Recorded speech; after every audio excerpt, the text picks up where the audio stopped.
안녕하세요, 베스터입니다. 오늘은 July 4th 미국의 독립기념일입니다. 그래서 공휴일인데 미국의 독립기념일 때만 되면 미국 전역에서 쉽게 볼 수 있는 게 바로 폭죽 간이 상점들입니다. 지금 제가 있는 여기 가게가 있는 이 곳에는 주차장에 벌써 2개가 있습니다. 바로 제 뒤에 햇빛 때문에 잘 보일지 모르겠지만 저기 간이 건물이 있잖아요. 저기니까 일종의 말하자면 판잣집 같이 이렇게 만들었어요. 잠깐 섰다가 반짝하는 벼룩시장처럼 며칠 동안 이렇게 폭죽 같은 걸 팔고 그리고 사라지는 시즌, 그러니까 계절형 비즈니스죠. 그러니까 누구나 이 회사에 신청해가지고 예를 들면 후원금이 필요하거나 모금이 필요하거나 이러면 이렇게 개인이나 단체가 저거를 대여해가지고 파는 걸로 알고 있습니다. 제 앞에도 있어요. 아주 길다란 거 나무 판자로 만든 거. 저거 보면 옛날에 제가 필리핀에 갔을 때 아주 소규모 영세 사업자들이 하는 판자뜨기로 만든 그런 구멍가게가 있었어요. 옛날에 한국에도 시골에 그런 게 있었잖아요. 시골에 대충 판자로 만드는 그런 구멍가게. 아주 오래전에 제가 아주 그런 걸 연상케 하는 겁니다. 그러니까 어떻게 보면은 비즈니스 마인드가 참 창조적이라는 생각이 들어요. 그죠? 빛가 번쩍하고 건물이 있어야 장사한다 그게 아니라 뭔가 팔기 위해서 저렇게 너무나 손쉽게 뚝딱뚝딱 해가지고 장사할 수 있다는 그 마인드, 그 정신세계가 참 대단하지 않습니까, 여러분? 우리나라에도 그런 사람이 있었잖아요. 봉이 김산달, 그러니까 어디 물이라고 했죠? 낙동강 물을 팔았다고 했나요? 자기 것도 아닌데 있는 걸로 장사했다는. 지금이 그런 시대 아닙니까? 물을 팔아서 장사하는 생수 같은 거, 그죠? 어디다가 이렇게 앞서 같은 사람 같습니다. 실제 존재하는 실제 인물인지는 잘 모르겠습니다. 여기 할아버지하고 손녀 같은데요. 뒤쪽에 있는 폭죽 가게에 가서 폭죽을 사가지고 가는 것 같습니다. 지금 일종의 말하자면 추억의 어떤 그런 물건 같아요. 해마다 폭죽 터뜨리는 재미, 그렇게 사람들이 살아가는 것 같습니다. 불꽃놀이. 근데 솔직히 불꽃놀이는 미국에서 많이 제한적인 걸 알고 있는데요. 잘못 터뜨리면 벌금이 막 나오는 걸 알고 있어서 저는 가까이 안 하려고 합니다. 어떻게 보면 개인적으로는 이게 정말 쓸데없이 물질 낭비하는 거라고 제가 느껴져요. 그러니까 두 가지 큰 정말 돈을 버리는, 허무하게 버리는, 낭비하는 두 가지 큰 이렇게 아이템이 있다면 미국에서 제가 볼 때는 복권 사는 거 하고, 그 다음에 이렇게 폭죽 사서 한번 터뜨리고 돈을 버리는, 허공에서 다 터뜨려버리잖아요. 이 두 가지라고 생각합니다. 다른 것도 있겠죠. 뭐지 그거? 빠찡꼬 이런 거, 그런 것도 있죠. 하지만 일단 두 가지. 제 폰의 용량이 다 돼가지고 제가 다른 카메라를 바꿔서 녹음합니다. 제가 유심히 봤어요. 제가 그때 개인적으로 많은 어려움을 겪고 있는 상태에다가 캘리포니아 문과도세인데 청탁하는데 어려움을 겪고 있고 여러 가지로 제가 많은 어려움을 겪고 있었어요. 법적인 문제도 있었고, 그러니까 양육비 문제까지 막 겹쳐서 있는데 지진까지 일어나니까, 게다가 그 집에는 제가 어떤 비디오에서 나눴던 것처럼, 그러니까 그 집에도 집주인이 좀 갑질을 해가지고 제가 집에서 불편했어요. 국 쓰는 일이 힘들고 그래서 마음이 불편하고 제대로 자지도 못하고 여러 가지로 제가 좀 심약한 시간을 보내고 있었는데, 거기다가 지진까지 일어나니까 마음 편한 곳이 없는 거예요. 진짜 안전한 곳이 하나도 없다는 느낌이 들었어요. 거기가 언덕 지역이다 보니까 더 지진이 심했던 것 같은데 같은 시기에 다른 데서는 지진이 일어나지 않았어요. 근데 굳이 왜 나를 그 집에 보내셨을까 하나님께서 그건 지금 또 의문입니다. 가서 제가 지진을 직접 경험했으니까요. 뭐 캘리포니아에 태어나서 계속 사는 사람들 중에도 안 겪었다는 사람도 있는 것 같은데 저는 가서 얼마 안 돼서 막 겪었으니까 그 이후로는 제가 땅바닥을 보고 다녔어요. 어느 정도로 지진이 심한가 보고 다니면서 사진도 찍고 영상도 찍었는데 바로 그 집은 앞에가 정말 도로가 완전히 쫙쫙쫙 갈라졌는데 완전히 왜 보면은 이렇게 우리도 그 구글 이미지 보면은 그거 있잖아요. 가문 땅이 막 갈라지던 거 있잖아요. 그처럼 막 줄이 쫙쫙 갔는데 심하게 가 있어요. 이것이 이 지진이 일어났을 때 그때 당시에 사람들이 길에 있었으면 얼마나 무서웠을까.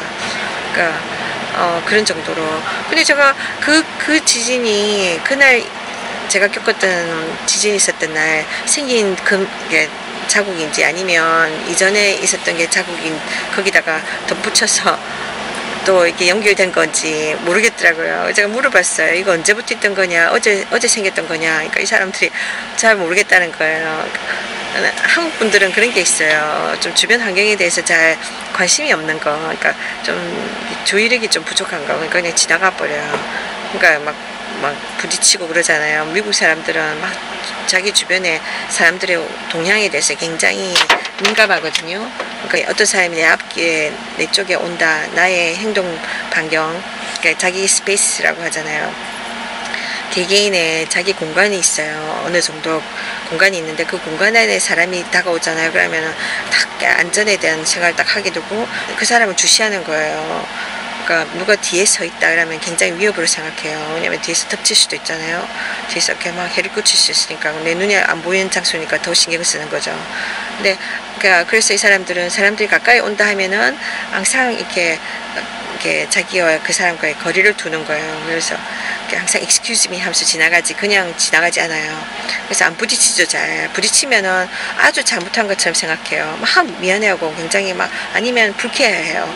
그러니까 내가 만약에 가는 길인데 내가 못 봤다 그러면 내가 아주 미안하고 상대편이 못 보고 와서 나를 부딪혔다 그러면 그 사람한테 굉장히 불쾌함을 표시를 해요. 이 사람들은.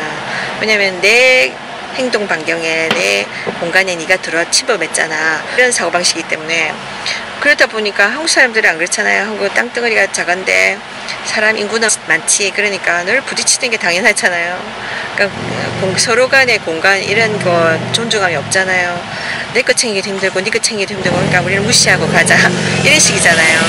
그러니까 부딪히면 부딪히는 거고 또 부딪히고 나서도 미안하다고 해야 되는데 너무 자주 부딪히니까 아예 자꾸만 미안하다 말을 못하는 거예요. 뭐 그래서 그냥 뭐 상대방이 이해해 주겠지. 그러니까 내 마음속으로 미안한데 그걸로 알아주겠지. 내 마음 알아주겠지. 이러면서 지나가 버리는 겁니다. 그러니까 더 큰 싸움을 벌어질 수 있는 거죠. 그러니까 상대편은 불쾌한 거죠. 뻔뻔하다 진짜 미안한 소리도 안 하고 이렇게 되는 거잖아요. 그래서 이 자기 공간 퍼스널 스페이스라고 자기 공간에 대한 이런 인식이 미국 사람들은 강하기 때문에 땅덩어리가 넓잖아요. 미국은 땅이 넓다 보니까 뭐 땅 가지고 싸울 일이 없잖아요.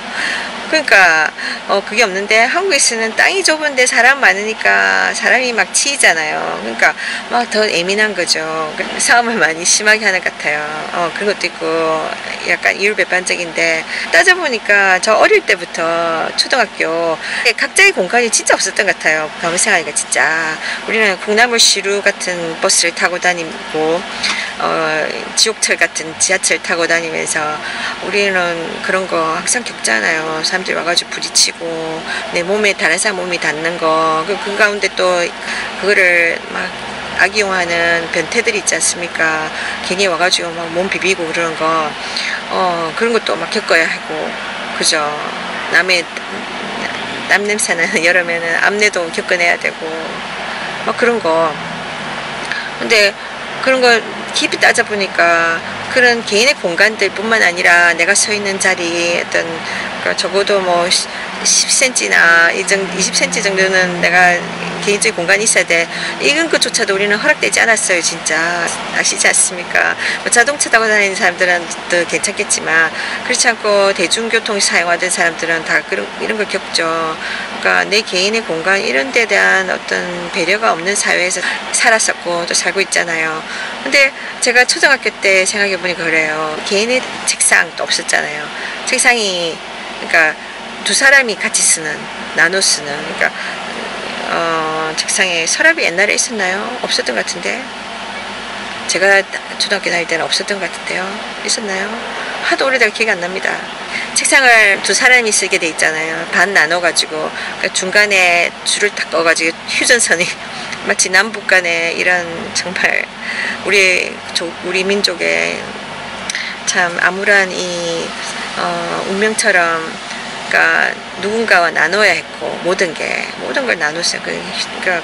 그 짝지와 같이 앉아 있는 짝지와 그 휴전선을 만들어 가지고 이만큼 내 자리고 이만큼 네 자리고 넘으면 안 돼. 그러면서 넘어가면 막 싸움 나고 막 그런 시간 아니었습니까? 그 조그만한 데서 바둥바둥. 그렇게 우리는 세상은 넓은데 그렇게 좁게 살아왔어요. 우물아리 개구리처럼. 뭐 하나 내 것이라는 게 없었던 것 같습니다. 뭐 의자는 있었네요. 의자는 내 거라는 게 있었어요. 그죠? 그런데 그 외에는 다 나눠서 썼던 것 같으로 기억해요. 특히나 대가족 속에서 자란 뭐 외동 아들이나 외동은 괜찮지만 대부분은 대가족 가운데서 자란 사람들이잖아요. 저처럼 오형제 같으면 모든 걸 나눠야 돼요. 모든 걸. 내 개인의 것이 없었어요. 내 개인의 뭐 방이라든지 내 개인의 뭐 이불도 다 같이 쓰잖아요. 다 같이 덮어 쓰고 누가 한 명이 잡아 당기면은 내가 또 추우니까 그거 안 뺏기려고 붙들고 있고 막 화내야 되고 싸워야 되고. 어릴 때부터 모든 것에부터 생존 경쟁이었던 것 같습니다. 그렇게 한국의 삶은 치열한 것 같습니다, 여러분. 그게 어쩌면 그런 치열함이 제가 싫어서 정말 한국을 이 좁은 땅을 떠나서 넓은 세계를 제가 사모하고 그래서 외국을 향한 마음들이 있었던 것 같습니다. 조금씩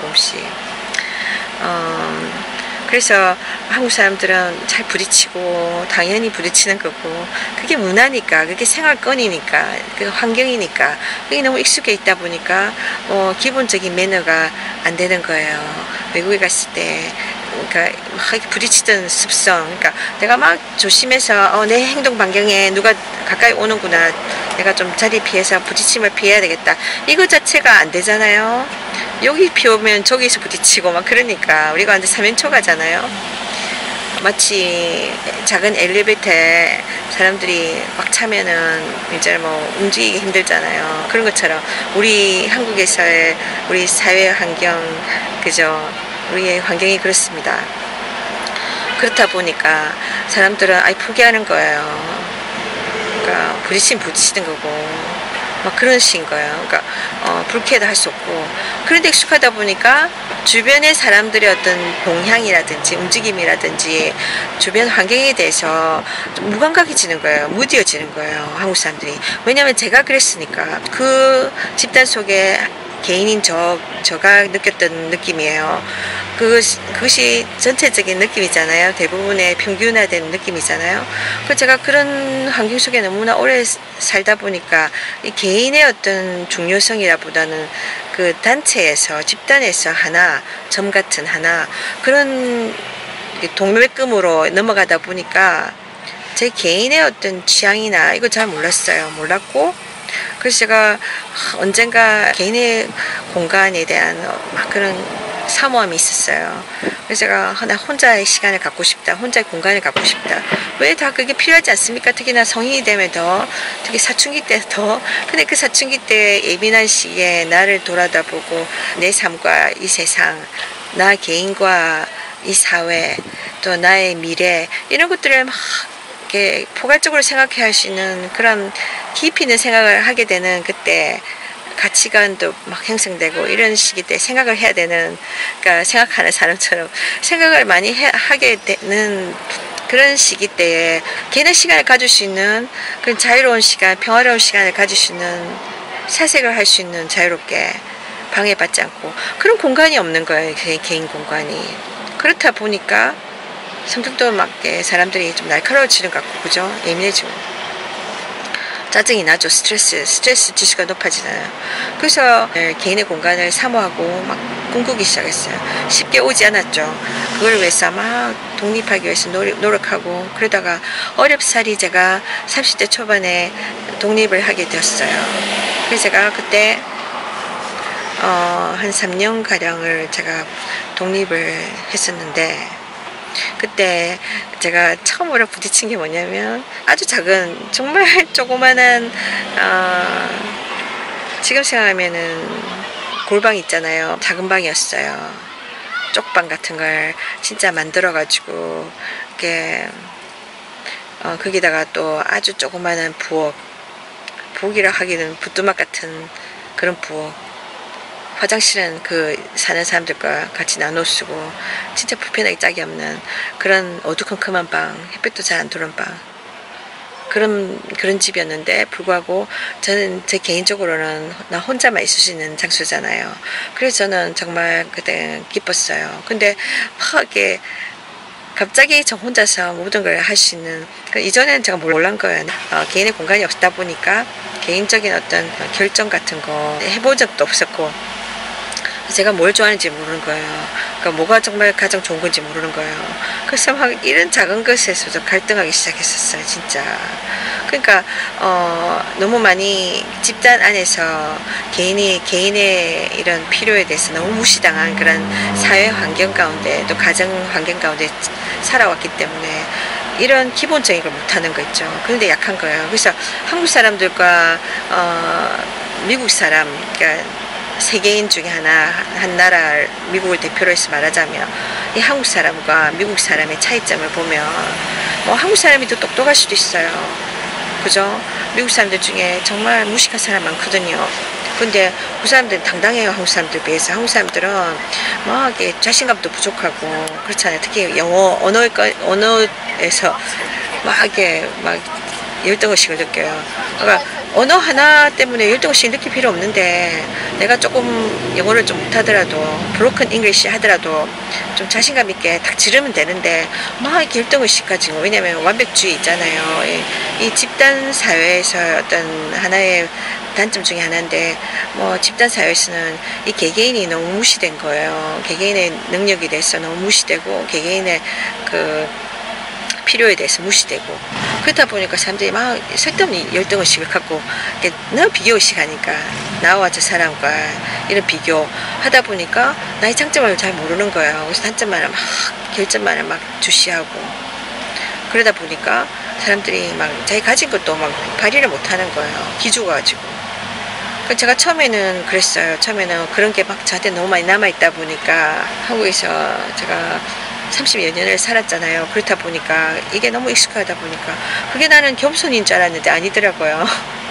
네, 너무 그러니까 저만 아니라 처음엔 제가 그랬어요. 너무 친절하게 thank you, sorry 막 그러면서 막 그랬는데 미국인들은 뭐 그런 사람도 있지만 기본적인 교양이 있는 사람들 그런 사람도 있지만 뭐 조금 이렇게 무식한 사람들 교양 없는 사람들은 그런 거 안 해요.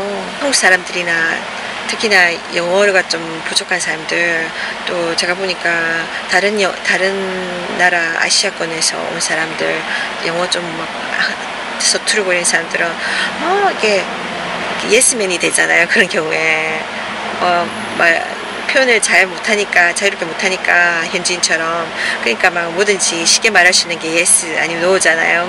no 하면 나쁜 사람 같고 yes 해가지고 웃으면서 그러면 사람들이 일단은 좋게 봐주니까 뭐 비즈니스도 쉽게 되고 막 그러니까 뭐든지 yes 하잖아요. 그래서 굽신굽신하는 그런 스타일로 막 사람들이 나가는 거예요. 그걸 갖다가 친절하게 봐주면 좋은데 또 미국인들 중에는 또 막 이렇게 가진 것도 없으면서 막 이렇게 교만한 사람들이 좀 많거든요. 그러니까 그런 사람들은 막 그 사람들을 막 이렇게 무시하고 그런 거예요. 그러니까 그럴 필요가 없습니다. 제가 그래서 몇 년 전부터는 내가 영어를 완벽하게 내가 현지인처럼 어떻게 완벽하게 하겠습니까? 발음 액센트 틀릴 수도 있죠. 사실 미국에는 각 나라 사람들이 와 있기 때문에 다 영어를 잘 통하기만 하면 돼요. 그 내용이 잘 통하기만 하면 돼요. 근데 각자마다 언어가 다른 언어에서 자기들 영어를 배우기 때문에 다 액센트가 다 있거든요.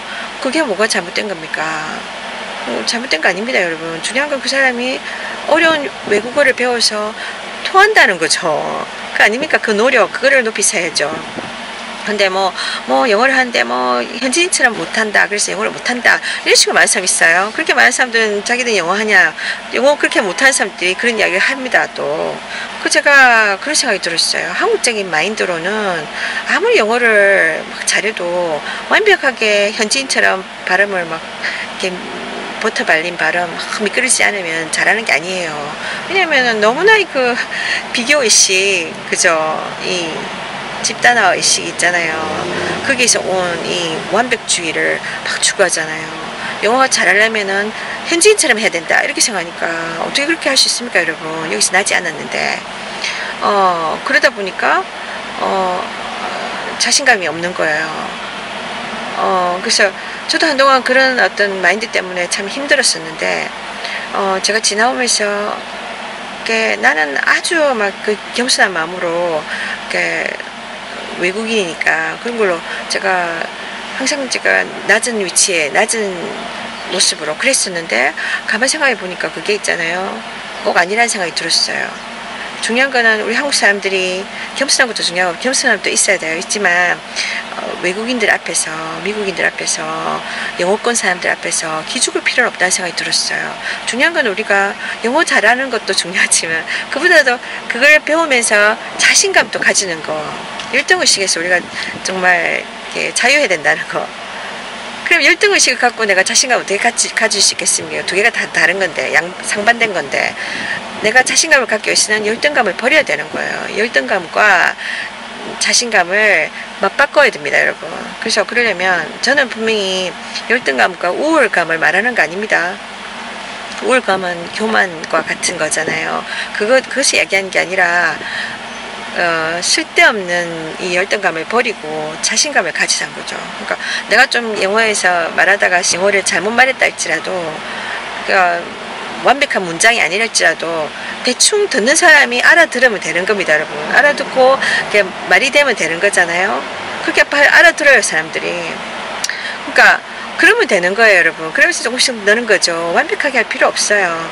그래서 내가 좀 이렇게 내가 악센트가 틀리고 내가 발음이 틀릴지라도 당당하게 그렇게 할 때에 그 자신도 자신감이 생기고 상대편도 그 사람이 보기가 정말 좋아 보입니다. 근데 우물하면서 막 이렇게 내가 이거 실수하면 어떡하지 이러면은 자기 자신도 영어를 하는 데 있어서 기쁨이 없고 부담감만 생기는 거잖아요. 그러면은 부담이 자꾸 들면 어떻게 계속 할 수 있겠습니까, 여러분?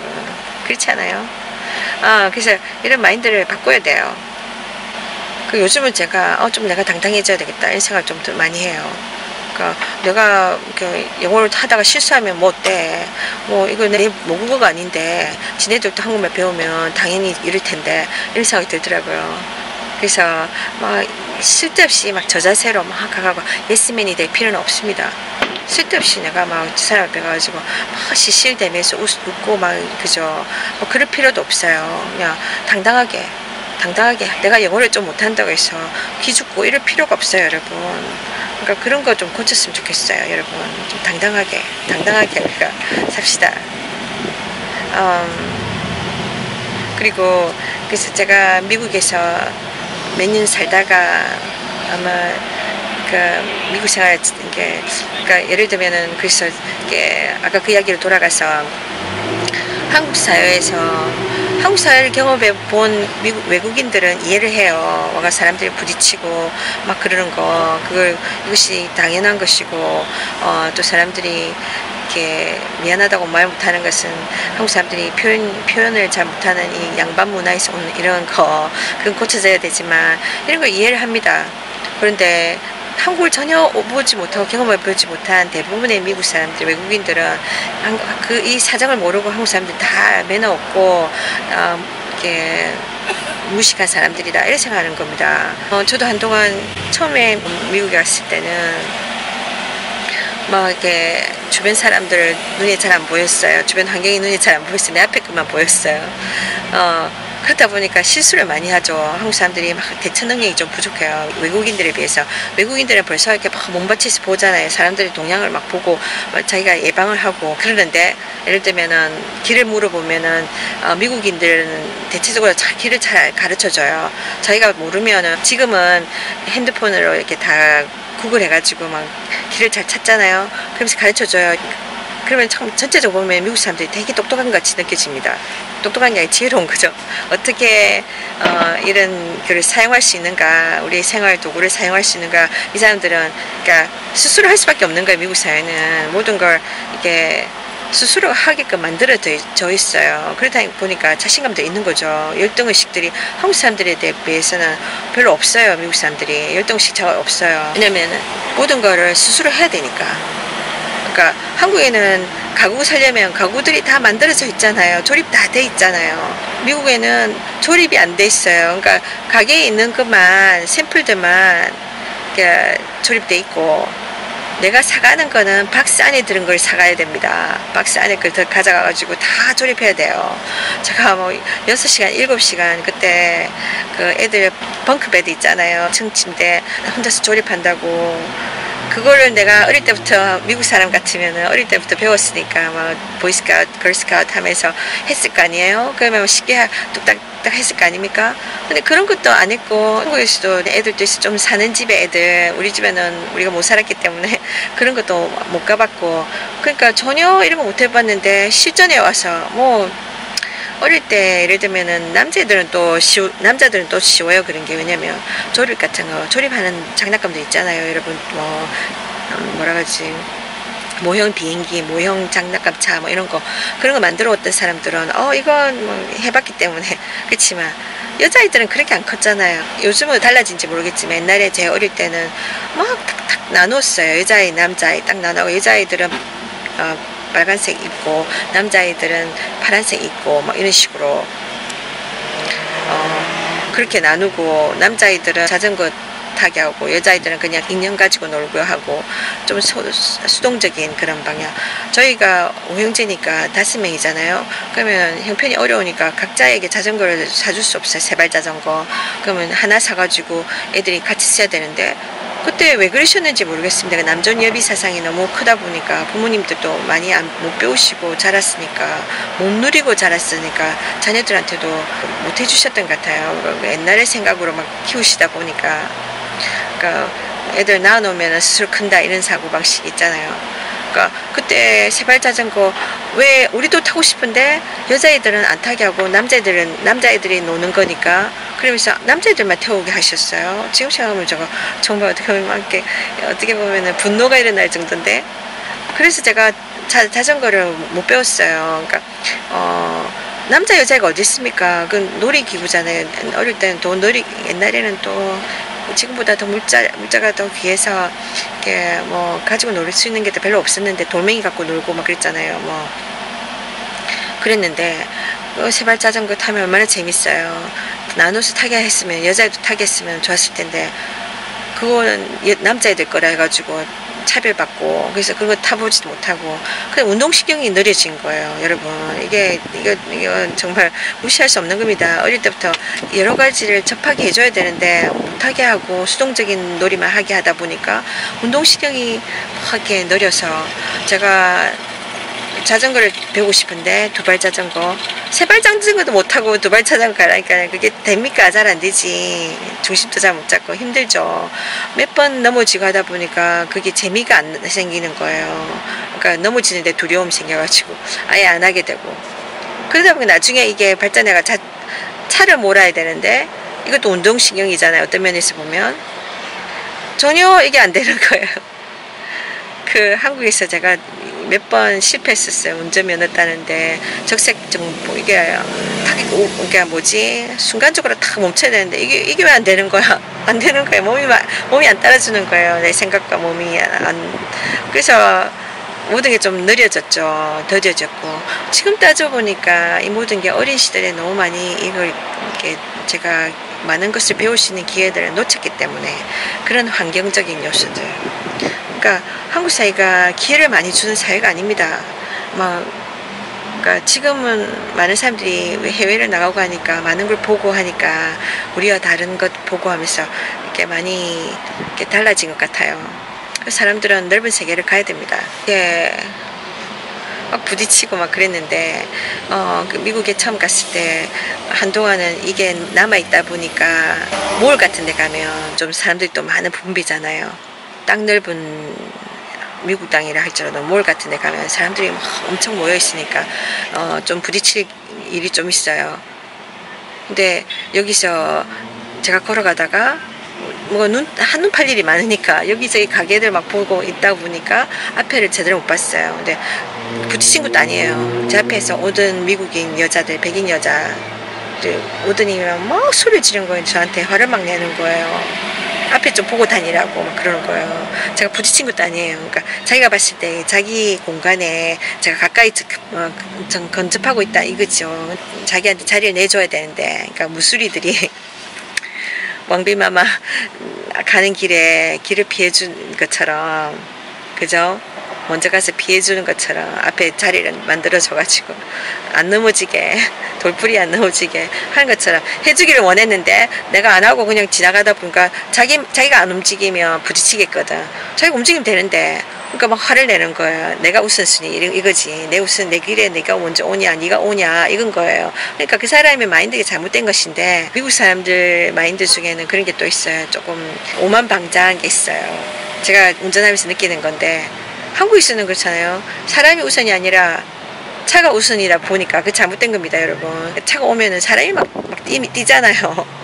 또 그러니까 내가 저 차 가는 길을 방해하는 것 같은 생각이 들어서 사람이 우선인데, 그러는데 여기는 어떠냐면은 차가 피해줘야 돼요, 사람은. 그러니까 사람이 느릿느릿하게 지나가는 거예요. 그러니까 한국적인 사고방식에서는 그게 좀 괘씸하게 보입니다.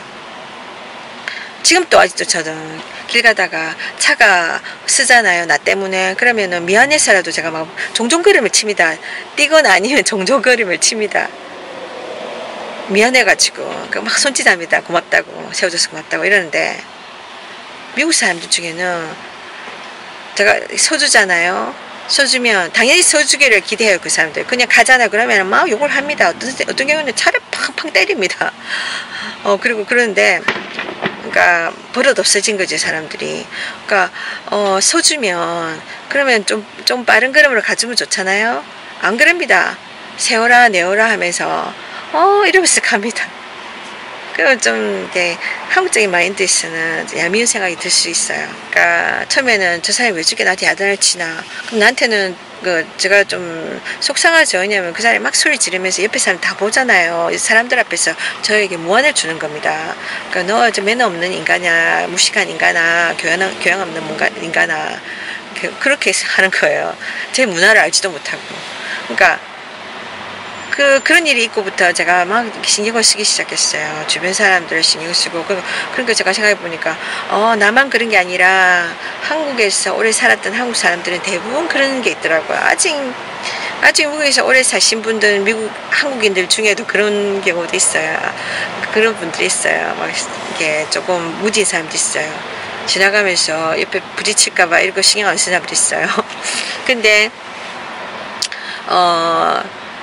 저같이 그러니까 미국 사회에서 좀 이렇게 적응하게 된 사람들은, 그러니까 미국 문화에 대해서 조금 이렇게 많이 이렇게 익숙해진 사람들은 이렇게 excuse me 하는 문화 있잖아요. 실례합니다.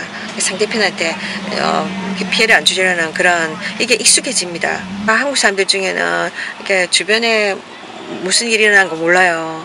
그리고 길을 물어보면 몰라요, 사람들이. 그러니까 어떻게 보면은 너무 멍청하게 느껴지는 거예요.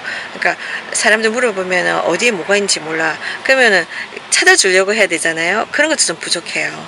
그러니까 근데 미국 사람들은 막 이게 하거든요. 그러니까 거기서 자신감들이 나오는 겁니다. 그러니까 자신감들이 자기가 얼마나 배웠나, 지식적인 거 이거 아니라 백그라운드, 나의 가방끈 이게 아니라, 그러니까 뭔가 혼자서 스스로 해내는 거, 뭔가 어떤 문제를 뛰어넘는 거, 이런 거 이 사람들이 강한 거예요. 전체적으로 볼 때. 그러니까 막 어릴 때부터 이게 뭔가 해내온 거, 엄마 아버지가 다 해주는 게 아니라, 저 같은 경우에 그랬거든요. 형편이 안 되니까 일일이 원하는 걸 해줄 수 없으니까 개개인에게 물어보지도 않는 거. 네가 뭘 원하니 물어보지도 않고 개개인의 취향이 상관이 없는 거야. 네, 전체가 다 먹을 수 있는 걸로 항상 통일하고. 그럼 그 나라 내가 먹고 싶든 안 먹고 싶든 음식이 있으면 먹어야 돼. 왜냐면 경쟁심 때문에. 안 그러면 놓쳐버려. 나중에는 가면 없어. 그러니까 배가 안 고파도 경쟁의식 때문에 가서 먹고, 내가 좋아하는 거 아니라도 내가 안 먹으면 굶게 되니까 먹게 되고, 이런 식이었거든요. 그러니까 내 생각, 내 어떤 의견, 이런 것들이 좀 표출할 기회도 별로 없고, 그러니까 잘 몰라요. 사람들이 멍청해지는 거예요. 사람이 집단 속에서는, 단체 활동 속에서는. 그러다 보니까 그러니까 이런 상황, 그러니까 내가 가는 길만 아는 거예요. 내가 늘 타던 버스, 어디서 내리는 그거만 알지, 중간의 과정 이런 거 전혀 신경 안 써요. 그러니까 어디에 무엇이 있나가 잘 몰라요. 사람들이. 좀 그런 안타까움이 있습니다, 여러분. 근데 미국 사회생활 살면서 제가 그러니까 고생이죠. 스스로가 해야 되니까 스스로 조립해야 되고 스스로 막 찾아가야 되고 막 이런 게 늦게, 제가 그래서 미국에 뒤늦게 제가 대학을 갔는데 칼리지를 가서, 칼리지 가면 진짜 완전히 독립생활입니다. 저는 고등학교까지는 한국에서 나왔잖아요. 그러니까 단체 생활. 이거는 대학교는 완전히 개인 생활이잖아요. 개인이 스케줄 잡아서 막 쫓아다녀야 되지 않습니까, 여러분? 리포트도 작성하려면은 막 자기가 리서치 해야 되고 막 뭔가 차단해서 공부하고 해가지고 막 요점 정리해가지고 리포트 써야 되고 막 그러잖아요. 이런 모든 것이 독립적인 거잖아요. 독립적인 행동, 독립적인 활동이잖아요. 그러면서 자립심이 자라요. 그래서 어떻게 보면 외국 생활도, 그러니까 1년, 2년이든 외국 생활도 고생은 되지만 개인적인 발전을 위해서는 필요할 수도 있다고 생각해요. 미국 생활을 통해서 스스로 하게 된 일이 참 많아졌어요. 그래서 이런 저 입장에서, 그러니까 아직도 한국 사람들을 보면, 예를 들면 한국 속에 있는 한국 사람들도 그렇지만 이 미국 속에 있는 한인교회에서 한국 사람들을 많이 접하니까, 한인교회에서, 교회라는 틀 안에서 만나는 한국 사람들 아직도 많이 독립적이지 못하다는 생각이 많이 들거든요. 개개인들을 대하며 집단 속에서 사람들이 많이 관계한다는 생각이 많이 들어요. 그러니까 그런 데서 조금 어떤, 그러니까 1대1의 관계에서 조금 뭔가 거리감을 느껴요. 그러니까 1대1의 자유함 있잖아요. 그런 게 있는데 개개인적으로 만나는 그게 좀 부족한, 그러니까 항상 단체 속에서만 어떤, 거기서 안주하는 것 아니면 거기서 안정감을 느끼는 것, 그런 건지 잘 모르겠습니다만은, 그냥 때로는 인생은 1대1입니다. 그러니까 인생은 나 혼자예요. 나 혼자. 그렇지 않습니까? 가족들과 함께한 시간, 친구들과 함께한 시간도 있지만, 그러나 결국은 나 혼자 하는 시간도 필요하고, 또 인생은 내가 죽을 때 같이 죽어주지 않잖아요. 같이 가는 거 아니잖아요. 혼자 가지 않습니까? 나와 하나님과 관계도 1대1입니다, 여러분. 뭐 예배는 같이 드릴지언정, 또 개개인의 1대1의 예배도 중요한 겁니다. 개개인의, 내가 기도하는 것도 하나님 1대1로 기도하는 거잖아요. 1대1의 관계잖아요. 그 미국인들이 봤을 때 한국 사람들이 너무 주변 환경에 대해서, 주변 사람들의 어떤 활동에 대해서 관심이 없다는 거예요. 봐도 그냥 보고만 있지, 뭐 주의 깊게 보고 이게 아닌 거 있잖아요. 무슨 말인지 아실 거예요, 아시는 분들은. 근데 주변에 대해서 관심을 가져야 돼요. 내 주변 환경, 내 사회 환경, 내 나라에 되어가는 어떤 상황들, 또 나의 인생, 내가 죽어서 어떻게 될지, 죽음 위의 세계도 생각해 봐야 됩니다, 여러분. 눈에 보이는 게 다가 아닙니다. 자기 스페이스. 지금은 제가 이게 한 20년을 살면서 익숙해져 있어요, 이게. 그러니까 환경이 사람을 만든다는 그런 이야기가 있던가요? 환경적인 요소를 무시할 수 없어요. 한국에서 그 긴 세월 동안 살면서 제가 뭐 주변 환경, 주변에 이런 거 이렇게 무관하게 살았던 것처럼, 무신경하게 살았던 것처럼 그렇게 환경이 만들었으니까 저를. 그래서 국제적으로는 매너 없는 존재로 막 이렇게 무시당하기도 하고 말이죠, 억울하게. 근데 이제는 제가 미국 사회에서 당연히 이렇게 자기 공간을 존중받고 기대를 하는 세상에서 살다 보니까 저도 그걸 생각이 되는 거예요. 누가 나의 공간으로 가까이 다가온다면은 저 사람이 지나갈 것인지 나에게 덮칠 것인지 이걸 생각하게 되고, 또 저 사람이 뭐 하는 거지, 저 사람이 손에 든 게 뭐지, 이런 것도 생각이 됩니다. 정말. 그러니까 그 사람이 뭔가 들고 있잖아요. 그러니까 예를 들면 남자분이 주머니에 손을 넣고 있다 손을 빼잖아요. 그러면 그 손에 뭐가 들었을까 관심을 갖게 됩니다. 이전에는 그런 게 없었어요. 제가 누가 사람 지나가면 지나가는갑다 이렇게 생각하지 별로 관심을 안 뒀어요. 근데 이제는 생각하는 거예요. 그 사람 손에 든 게 저게 전화기인가 아니면 저게 칼인가 이렇게 생각하게 되는 거예요, 여러분. 세상이 험악하다 보니까 그런 것도 있고, 이게 익숙하다 보니까, 그러니까 미국에는 이 표현 문화잖아요. 매너가 굉장히 중요한데, 에티켓, 그러니까 세 가지, thank you, sorry, excuse me, 이 세 가지가 입에 달려 있어야 되는 거예요. 그렇게 될 수밖에 없습니다. 근데 그게 한국에서 막 하려면 힘들죠. 억지로 공부하듯이 하려면 힘든데, 미국 사회에서는 그게 늘 부딪히는 거니까 익숙해지는 거예요. 자연적으로 익숙해지는 거예요. 이게 표현한 게 더 나은 것 같아요. 한국에서는 막 분위기상 아무도 그렇게 미안하다 안 하니까 막 속으로만 막 이러고 있잖아요. 그게 사실 서로가 불편한 거예요. 짜증나는 거고, 말해주고 그냥 용서받으면 되는데, 그냥 마음속으로만 미안하고 이걸 알아줬으면 좋겠다 그 표정만 보고 막 이런 식이잖아요. 근데 여기서는 그냥 표현하고 끝나니까 뒤끝이 없어요.